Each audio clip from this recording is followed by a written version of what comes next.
자, 이제 우리는 수요 공급의 변화, 또 수요량과 공급량의 변화에 대해서 살펴보는 시간을 갖도록 하겠습니다. 근데 일단 제목을 먼저 좀 볼게요.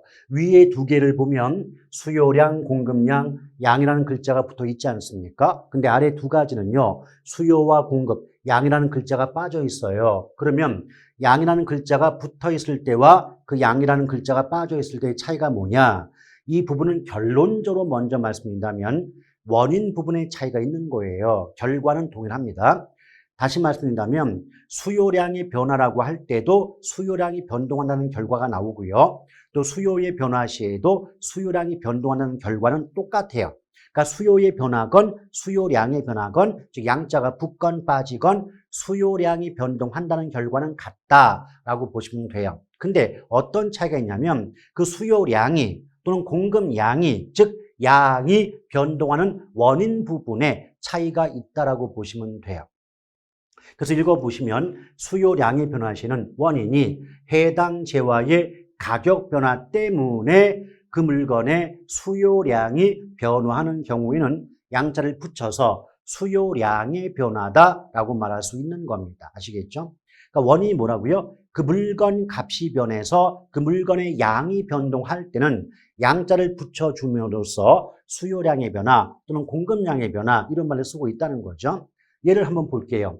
아파트의 가격이 상승하여 아파트의 수요량이 감소한다라고 나오더래요. 그러면 수요량이 즉 양이 늘어나건 줄어들건 양이 변동한 결과는 나왔어요. 근데 양이 변하게 된 원인이 아파트라는 그 물건 값의 변화 때문에 양이 바뀌고 있거든요. 이런 것처럼 그 물건 값이 변해서 그 물건의 양이 변할 때는 양자를 붙여서 수요량의 변화라고 해야 맞는 표현이에요. 만약 이렇게 나왔는데 양자를 빼고 이는 수요의 변화다라고 한다면 얼핏 보면 그럴듯해 보이지만 사실 틀린 지문이라고 보시면 되겠습니다.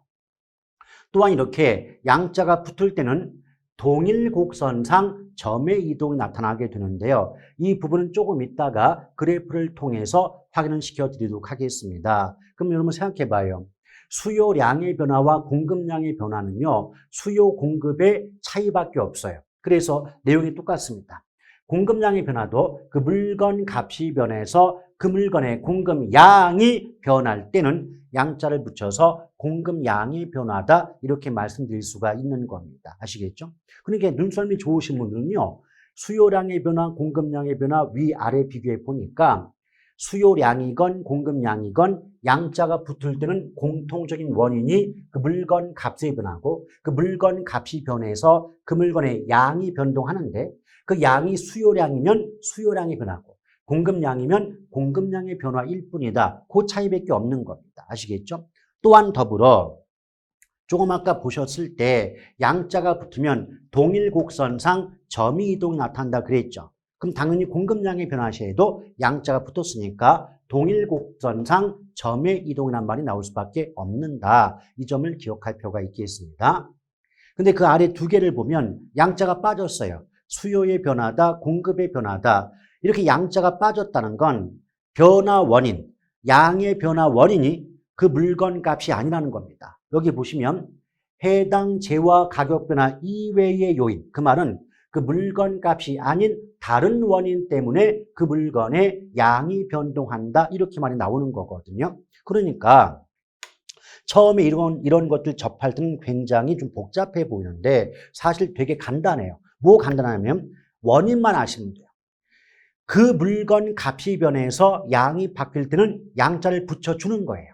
그러나 그 물건 값만 아니라면 무슨 말이 나와도 양자가 빠지는 겁니다. 아시겠죠? 그럼 예컨대 뭐 인구가 변화한다, 소득이 변한다, 뭐 규제가 강화된다, 뭐 세금을 부과한다. 그럼 조세 부과, 규제 강화, 완화, 뭐 인구 증가, 감소 이런 것들은 최소한 그 물건 값의 변화가 아니잖아요. 맞죠? 이런 것처럼 그 물건 값만 아니면 무슨 말이 나와도 양자가 빠져요.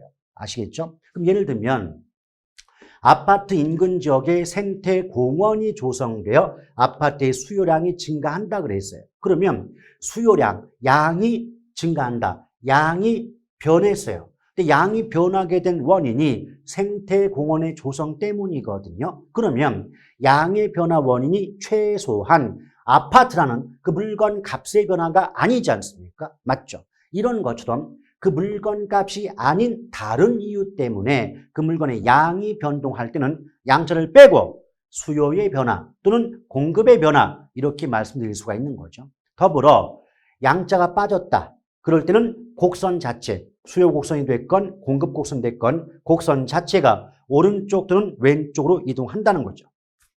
그래서 결론을 말씀드리면 수요량의 변화와 수요의 변화, 공급량의 변화와 공급의 변화 이때는 한 글자의 차이가 있다. 양자가 붙느냐 빠지느냐.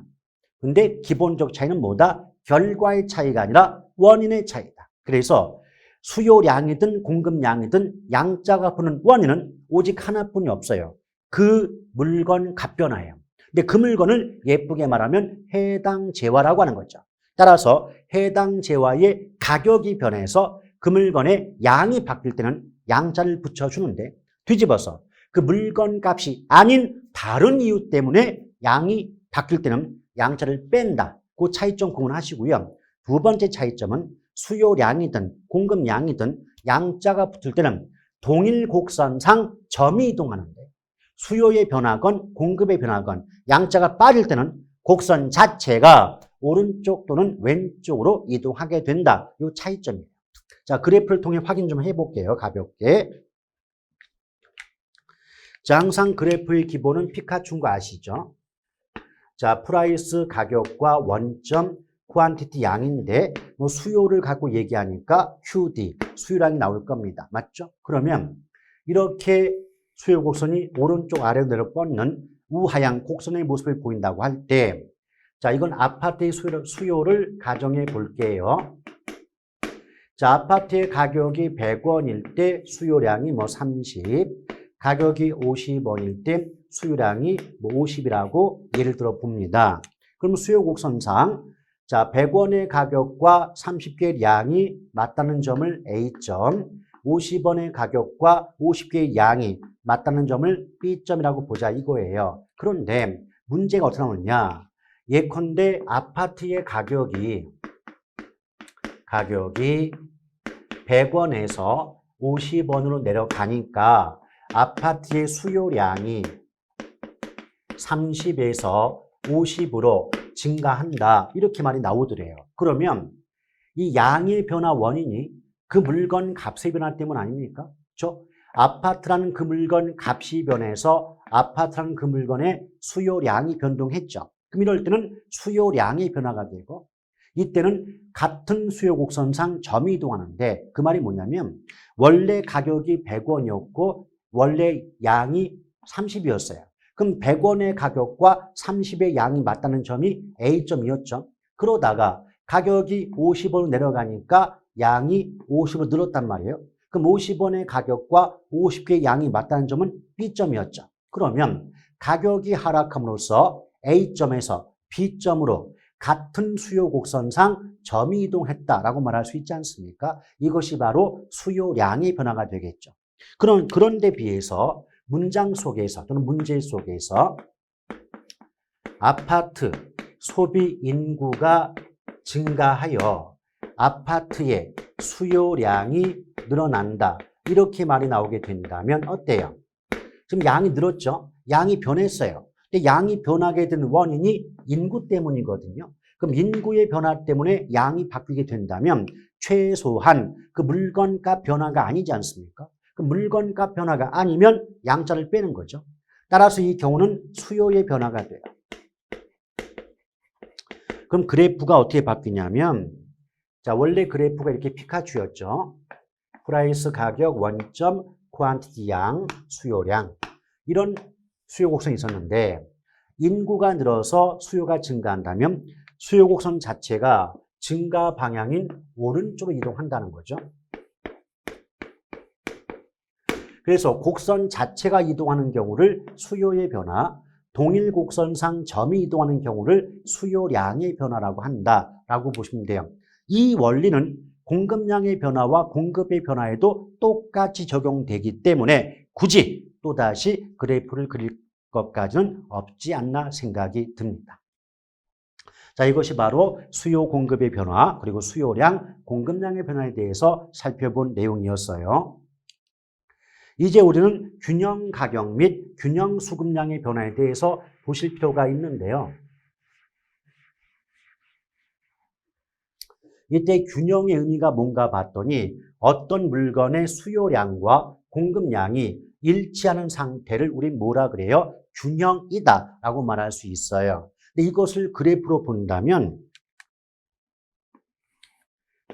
자, 항상 그래프의 기본은 피카츄죠. 프라이스 가격 원점, 퀀티티 양인데 우리 앞에서 수요 법칙상 가격과 수요량이 반비례하다 보니까 수요 곡선은 오른쪽 아래로 내려 뻗는 우하향 곡선의 모습을 보인다고 배워본 기억이 있는 거고요. 반대로 공급 곡선은 공급 법칙상 가격과 공급량이 같은 방향 비례 관계에 있기 때문에 오른쪽 위로 올라가는 우상향 곡선의 모습이 나온다고 배우셨죠.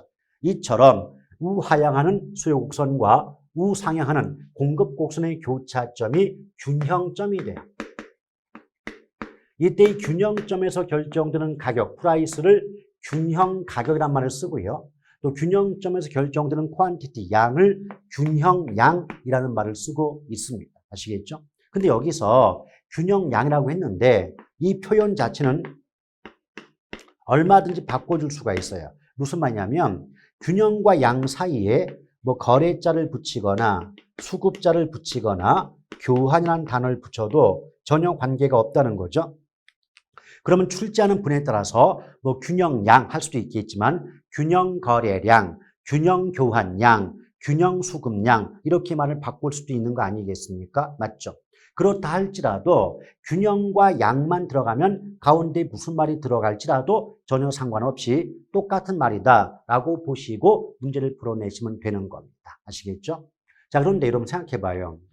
이 상태가 균형 상태인데 우리 앞서서 수요의 변화, 공급의 변화, 양자가 빠질 때는 곡선 자체가 오른쪽이나 왼쪽으로 이동한다고 배워보셨잖아요. 그렇죠? 그럼 어떤 이유 때문에 수요가 증가하거나 감소한다. 또는 어떤 이유 때문에 공급이 증가하거나 감소한다. 이래 버리면 곡선 자체가 오른쪽 왼쪽 이동해버리게 돼요. 그럼 어떻게 되겠습니까? 예를 들어서 수요가 증가한다 그러면 수요 곡선이 오른쪽으로 이동할 것이고 수요가 감소한다 하면 수요 곡선이 왼쪽으로 이동할 거예요. 그러면 오른쪽 이동한 주황색 수요 곡선과 원래 하얀색 공급 곡선의 교차점이 달라질 것이고 또 만약 수요가 감소한다면 왼쪽 이동한 보라색 수요 곡선과 원래 하얀색 공급 곡선의 교차점이 달라지겠죠. 그러면 수요 곡선과 공급 곡선의 교차점이 균형점인데 수요가 증가하거나 수요가 감소해서 곡선 자체가 이동하게 되면 균형점이 바뀌어요. 그럼 균형점이 바뀌어지면 균형점에서 결정되는 가격과 양이 달라지는 게 일반적이지 않을까요? 맞죠? 이것을 우리는 균형의 이동, 균형의 변화라고 해서 자주 물어보는 그 대목 중에 하나라고 볼 수가 있겠습니다. 아시겠죠? 근데 이때 제가 조금 아까 수요량과 공급량이 같아지는 상태를 균형이라고 했지 않았습니까? 맞죠? 근데 만약 이런 경우 있잖아요. 어떤 물건의 수요량이 공급량보다 많을 때도 있을 것이고 반대로 수요량보다 공급량이 더 많을 때도 있지 않냐는 거죠. 그럼 어찌됐든 간에 수요가 더 많건 공급이 더 많건 간에 수요량, 공급량 양쪽이 같은 게 아니죠.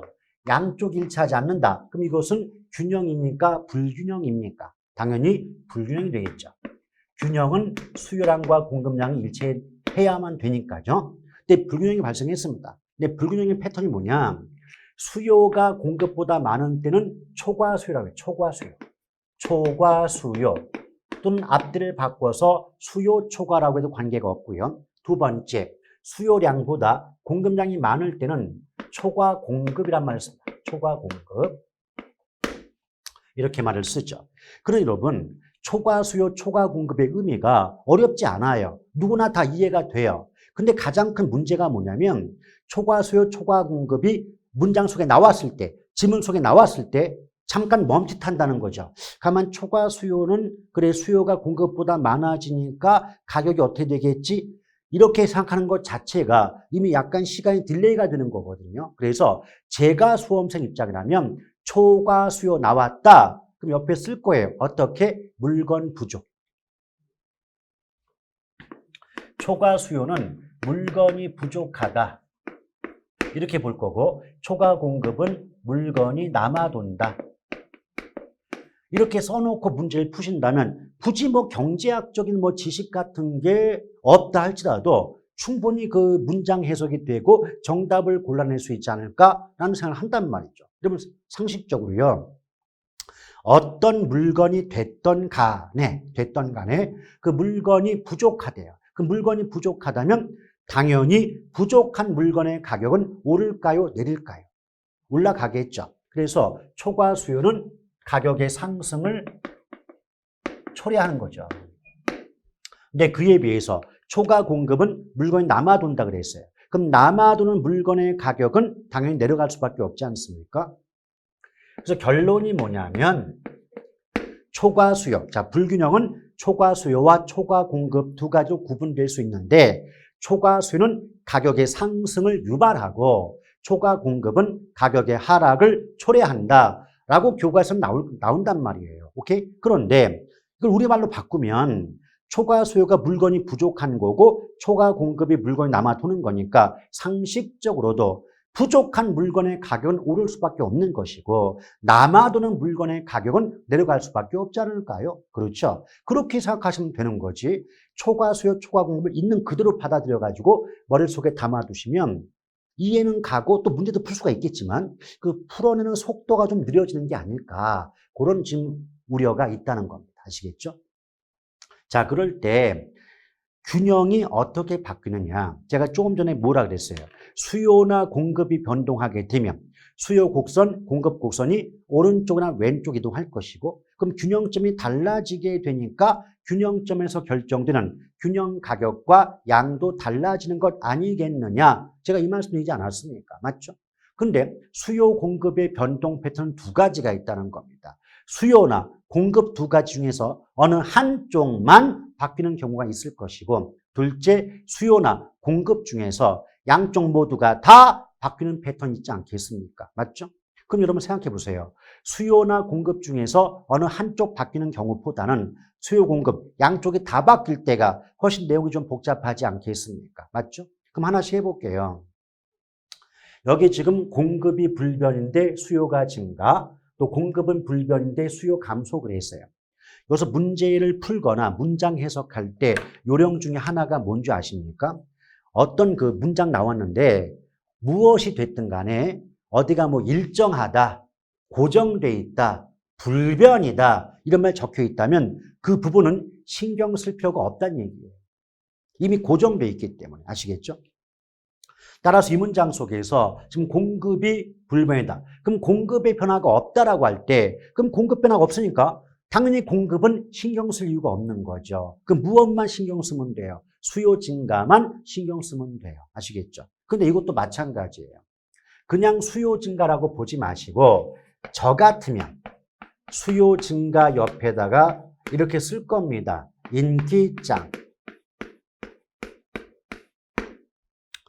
왜냐하면 어떤 물건의 수요가 증가한다는 건 그만큼 그 물건을 찾는 사람이 많아진다는 얘기예요. 그럼 그 물건을 찾는 사람이 많아지게 되면 우리말로 바꿀 때 인기가 높은 물건이 되는 거 아니겠습니까? 그렇죠? 그래서 인기 짱이다 그 말이에요.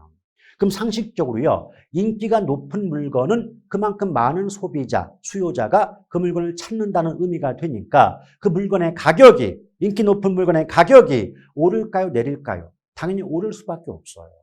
너도 나도 그걸 사려고 하니까 말이죠. 더불어 그렇게 인기가 높은 물건은 시장에서 거래되는 양이 늘어날까요? 줄어들까요?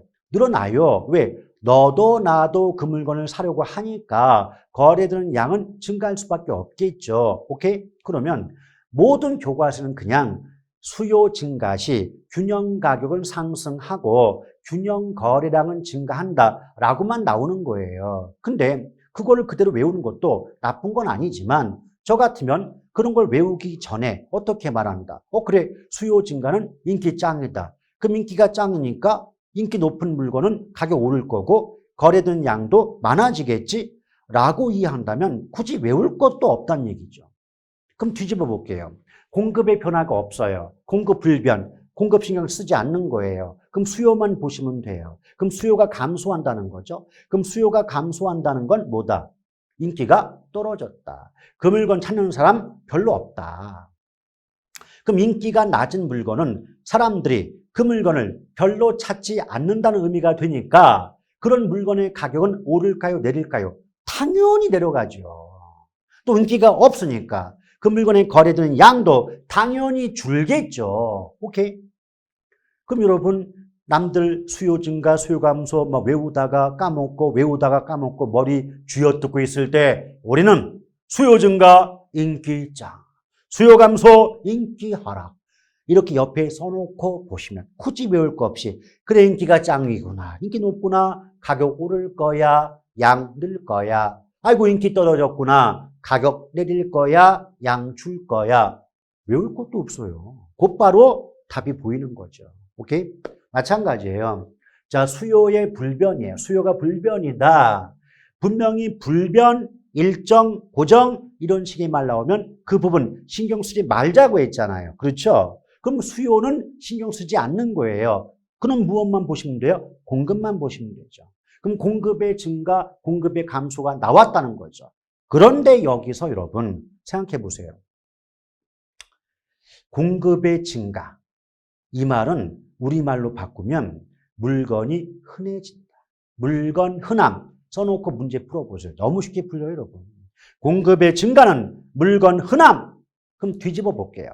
공급의 감소는 물건 귀함. 물건이 흔한 게 공급 증가, 물건 귀한 게 공급 감소예요. 아시겠죠? 그럼 여러분 상식의 바탕을 두고 생각해 보세요. 물건이 흔해. 그럼 흔한 물건은 가격이 내려가요, 올라가요? 당연히 내려가지요. 흔하니까 거래되는 양 자체는 늘겠죠. 그래서 결론이 뭐예요? 수요는 불변인 반면 공급이 증가할 때 균형 가격은 하락하는 반면 균형 거래량은 증가한다 라고 말이 나올 수밖에 없는 구조예요, 이게. 아시겠죠? 어렵지 않아요. 그런데 공급 증가가 물건이 흔하다면 거꾸로 공급의 감소는 물건이 귀한 거예요. 그럼 상식적으로도 귀한 물건의 가격은 올라갑니다. 또 귀하니까 양이 적으니까 시장에서 거래되는 양 자체는 줄어들 수밖에 없는 거예요. 그래서 어떻게 결론 나오겠죠? 공급의 감소. 아이고 물건이 귀해지겠구나. 그럼 귀한 물건은 가격이 오르겠지만 귀하니까 찾아보기가 어려우니까 시장에서 거래되는 양은 줄겠구나. 이렇게 말이 나오게 되는 거죠. 아시겠죠? 결론입니다. 수요 증가, 인기 짱. 수요 감소, 인기 하락. 공급 증가, 물건 흔함. 공급 감소, 물건 귀향. 그거 귀찮다고 눈만 보지 마시고 나올 때마다 쓴 연습 좀 해놓으세요. 왜 그러냐면 머릿속은 알고 계셔도요. 옆에 써놓는 거를 보면서 문장 보는 거하고 머릿속에 담아놓고 문장 보는 거는 속도의 차이가 있습니다. 아시겠죠? 그리고 실수할 수도 있잖아요. 잠깐 내가 착각할 수 있지 않습니까? 그런데 옆에 써놓고 보면 착각 안 합니다. 정답 구할 수 있습니다. 제가 누누이 말씀을 드리는 것 중 하나가 뭐냐면 우리의 당락은요. 10문제, 20문제의 차이가 아니에요. 한 문제의 차이예요. 그 한 문제 때문에 어떤 분은 웃고 어떤 분은 운단 말입니다. 그것을 여러분이 인식하신다면 당연히 제가 강조를 드린 대로 제발 그렇게 하세요.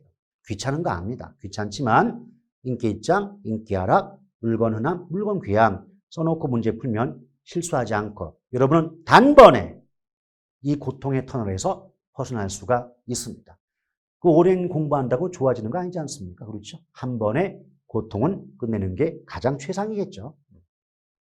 그런데 이 아래를 보니까 얼라려 수요 공급이 모두 변동했는데 이걸 따져보기 전에 위에 수요와 공급 중에서 어느 한쪽 바뀔 때 이 내용이 과연 옳은가를 그래프를 통해서 확인 좀 하고 넘어가도록 하겠습니다.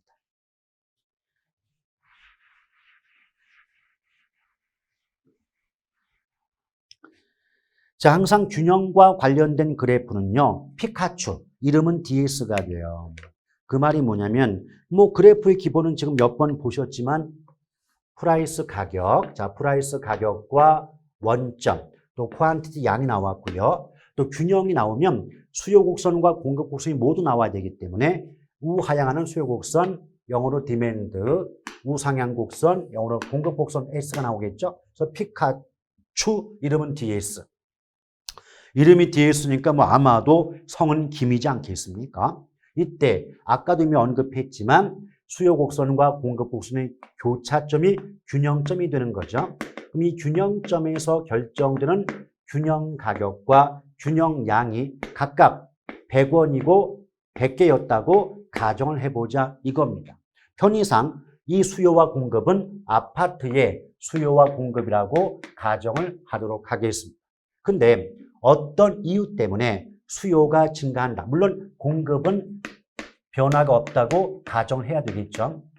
자, 어떤 이유 때문에 수요가 증가한다. 그러면 증가가 나오면 수요 곡선이건 공급 곡선이건 오른쪽 가거든요. 이렇게 수요 곡선이 오른쪽으로 이동한다고 가정을 해볼게요. 그러면 오른쪽 이동한 주황색 수요 곡선과 원래 하얀색 공급 곡선의 교차점이 새로운 균형점이 됩니다.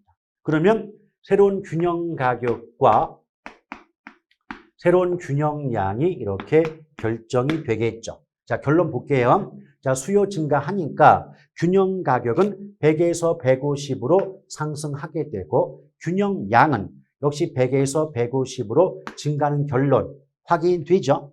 근데 이것을 압축하면 수요 증가, 인기 짱.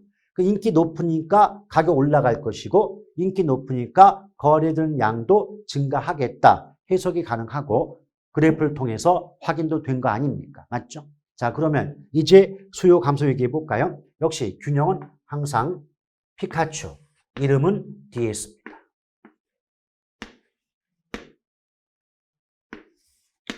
자, 우하향하는 수요 곡선, 우상향하는 공급 곡선의 교차점이 최초의 균형점. 그럼 최초의 균형 가격이 100이고 최초의 균형량을 100이라고 가정해 보도록 하겠습니다. 근데 공급은 역시 불변인데 어떤 이유 때문에 수요가 감소한다고 나옵니다. 그럼 감소 방향은 수요든 공급이든 막론하고 왼쪽으로 곡선 이동합니다. 곡선이 이렇게 왼쪽 이동했다고 볼게요. 그러면 왼쪽 이동한 노란색 수요 곡선과 원래 하얀색 공급 곡선의 교차점이 새로운 균형점이 되는 거죠. 그럼 여기서 이렇게 새로운 균형 가격과 새로운 균형량이 결정이 됩니다. 자, 결론. 수요 곡선이 왼쪽 이동했다는 건 수요의 감소. 그럼 수요가 감소하게 되면 균형 가격은 100에서 50으로 내려가고 균형량도 100에서 50으로 감소함을 확인할 수가 있습니다. 결론. 수요의 감소, 인기 하락. 인기가 떨어진 물건은 가격이 내려갈 것이고 거래된 양도 줄어든다라고 확인이 되고 있지 않습니까? 이것이 바로 그래프를 통한 확인이죠. 그럼 뒤집어서 이제 수요는 불변인데 공급이 변동할 때를 보도록 하겠습니다. 항상 그래프의 기본은 뭐라고요? 피카츄, 이름은 DS. 자, 프라이스 가격 원점, 퀀티티 양, 균형이면 우하향하는 수요 곡선과 우상향하는 공급 곡선의 교차점. 그럼 여기가 최초의 균형점으로서 최초의 균형 가격을 100, 최초의 균형량을 역시 100으로 가정해 본다.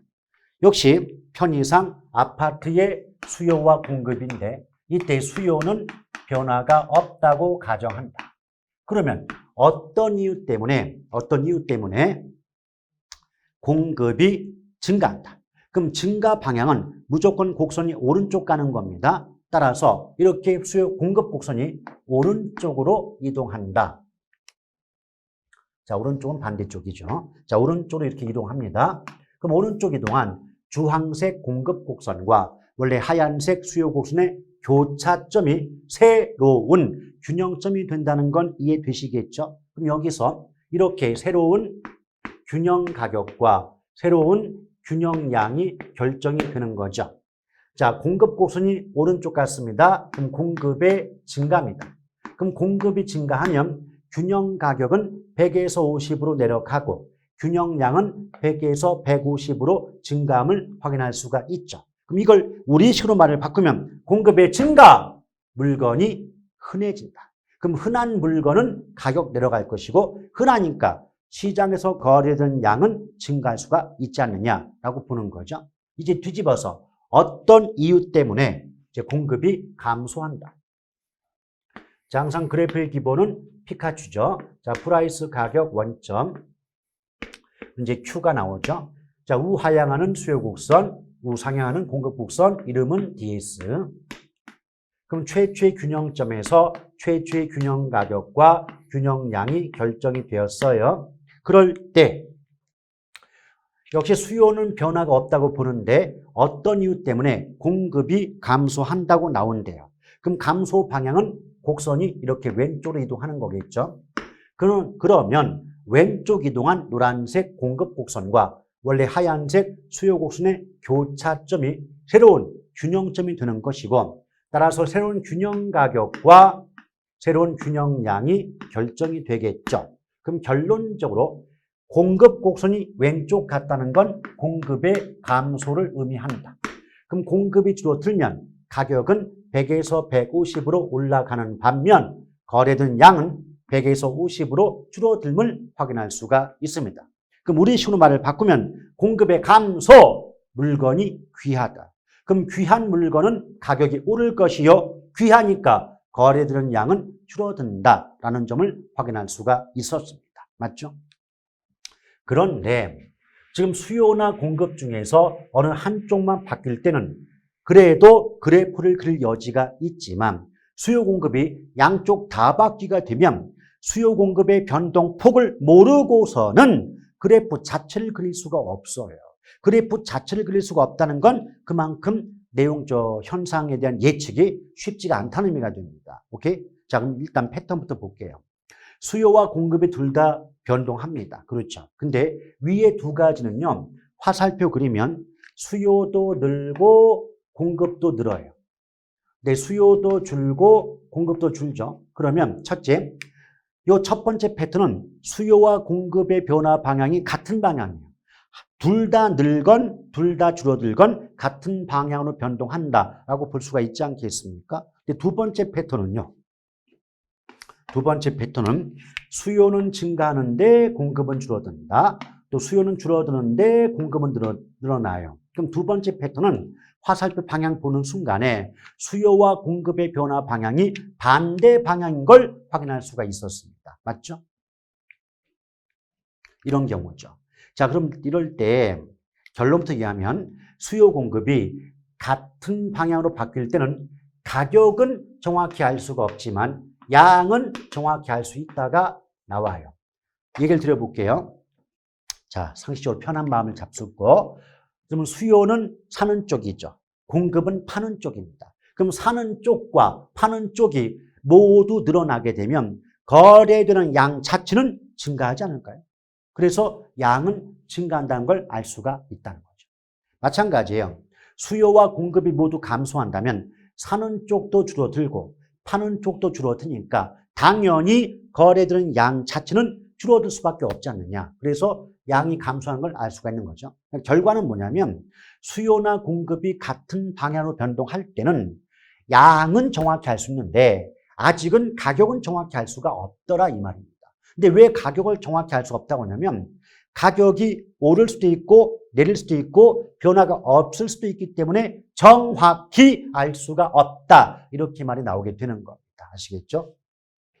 근데 반면에 두 번째 패턴, 지금 수요와 공급이 서로 반대로 바뀔 때는 거꾸로 가격은 정확히 알 수 있지만 양은 정확히 알 수 없다는 말이 나와요. 우리 그러면 하나씩 해볼게요, 여러분. 수요 공급이 함께 나오면 하나씩 끊어서 보시는 거지 양쪽 다 보는 거 아니에요. 자, 끊어볼게요. 수요 증가만 놓고 보면 우리말로 인기 짱이에요. 인기가 짱 되니까 가격이 올라가요. 자, 끊고요. 공급의 감소는 우리말로 바꾸면 물건이 귀해져요. 그럼 귀한 물건 가격은 오르지 않겠습니까? 따라서 수요 증가, 공급 감소 둘 다 가격이 상승하는 요인이 되기 때문에 균형 가격이 오른다는 건 알 수가 있더라. 그러나 이 상태에서는 양은 늘지 줄지 모르기 때문에 정확히 알 수 없다고 하는 거예요. 아시겠죠? 근데 나중에 보면 이제 이렇게 수요와 공급이 함께 바뀔 때에도 어느 쪽이 더 크게 바뀌느냐, 즉 수요와 공급의 변동폭이 주어진다면 그걸 가지고 가격과 양의 변화도 정확히 파악할 수가 있게 되는 겁니다. 아시겠죠? 그래서 이렇게 보시면 돼요. 단순하게 수요와 공급이 뭐 증가한다, 감소한다 이렇게만 나오면 가격 아니면 양 둘 중에 하나는 정확히 알 수 없다고 나오겠지만 뭐 수요의 뭐 증가폭, 공급의 증가폭 나오면서 어느 쪽이 더 크다, 작다 그렇게 말이 나오게 되면 가격의 변동폭도 충분히 파악할 수가 있게 되는 겁니다. 일단 지금은 기초 입문 시간이니까 이 정도만 아시면 돼요. 다시 한번 정리할게요. 어떻게 정리합니까? 수요 공급 중에서 어느 한쪽만 바뀐다. 그러면 바뀌는 쪽, 다시 말하면 변화가 없는 쪽은 내버려 두시고 바뀌는 쪽만 보시면 되는데 수요 증가, 인기 짱, 수요 감소, 인기 하락, 공급 증가, 물건 흔함, 공급 감소, 물건 귀함. 그리고요, 수요와 공급이 둘 다 바뀌는데 수요 공급이 같은 방향으로 바뀌면 가격은 정확히 알 수 없고 양은 정확히 알 수 있다. 또 서로 반대 방향으로 바뀌면 가격은 정확히 알 수 있는데 양은 정확히 알 수 없다. 일단 기초 입문 시간은 이 정도까지만 알아도 크나큰 성과를 거두었다라고 말씀드릴 수가 있겠습니다. 아시겠죠? 그런데 하나만 제가 얘기를 더 드려볼게요. 왜 가격을 정확히 모르겠느냐? 그럼 봐봐요. 수요 증가하죠. 수요 증가는 인기 짱 아닙니까? 그럼 가격이 올라가요. 근데 공급의 증가는 물건이 흔하다고 그랬잖아요. 그럼 흔한 물건은 가격이 내려갑니다. 그럼 보세요.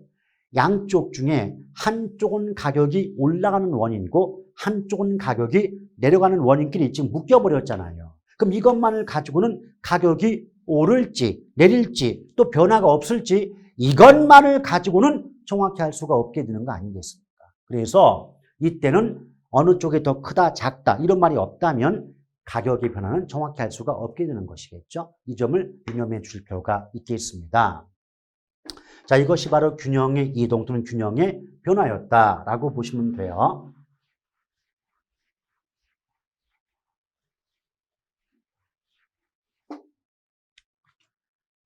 자, 그 다음에 이제 탄력성 나오는데 참 저는 개인적으로 이 탄력성 부분만 나오면 참 마음이 아프고 불안해집니다. 왜냐?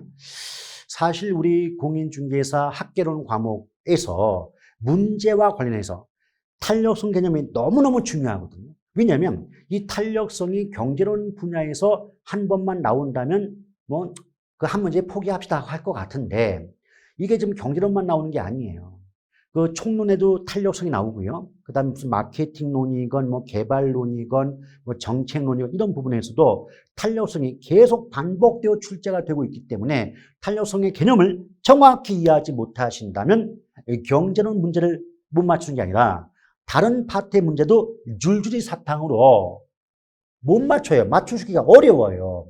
그러다 보니 굉장히 안타까운 상황이 자주 발생합니다. 또한 더불어 제가 개인적으로 볼 때 탄력성은 그리 어렵고 복잡한 개념이 아님에도 불구하고 우리 수험생들께서는 대단히 어렵게 느껴지는 거예요.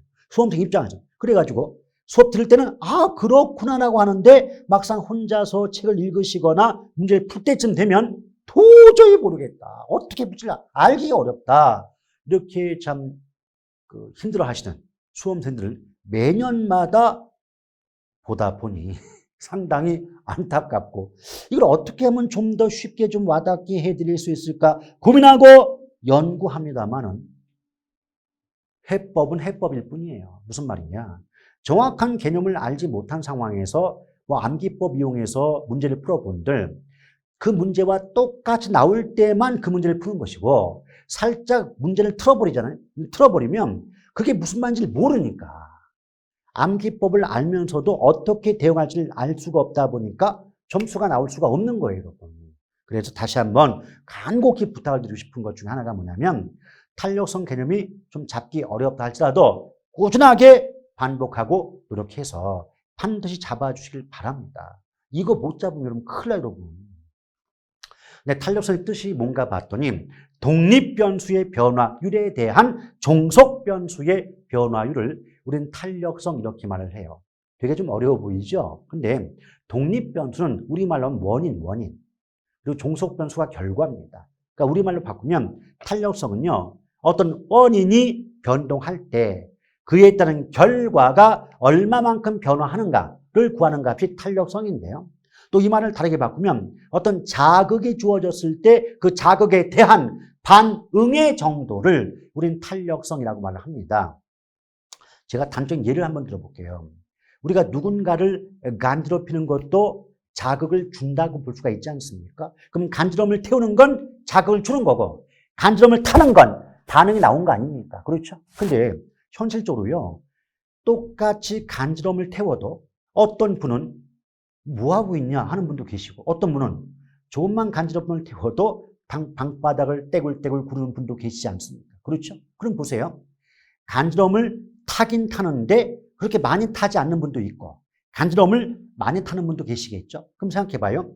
간지럼을 태운다는 자극이 있을 때 간지럼을 타는 반응이 크게 나왔다. 이런 경우는 자극에 대한 반응의 정도가 컸기 때문에 탄력성이 크다, 탄력적이다 라고 얘기를 해요. 근데 뒤집어서 간지럼을 태웠지만 상대방은 그렇게 크게 간지럼을 타지 않았다. 그 말은 자극에 대해서 반응의 정도가 작았다는 거잖아요. 이럴 때는 뭐다? 탄력성이 작다 또는 비탄력적이다 라고 말하고 있다는 겁니다. 아시겠죠? 그래서 탄력성의 크기는 또는 탄력성의 유형은 의미는 어떤 자극이 있을 때 그에 따른 반응의 정도를 측정하는 값이다 라고 일단 의미는 파악해 두시길 바랍니다. 여기에 보면 일단은 수요의 가격 탄력성이란 말이 나오는데 이 부분부터는 잠시 뒤에 이어가도록 하겠습니다.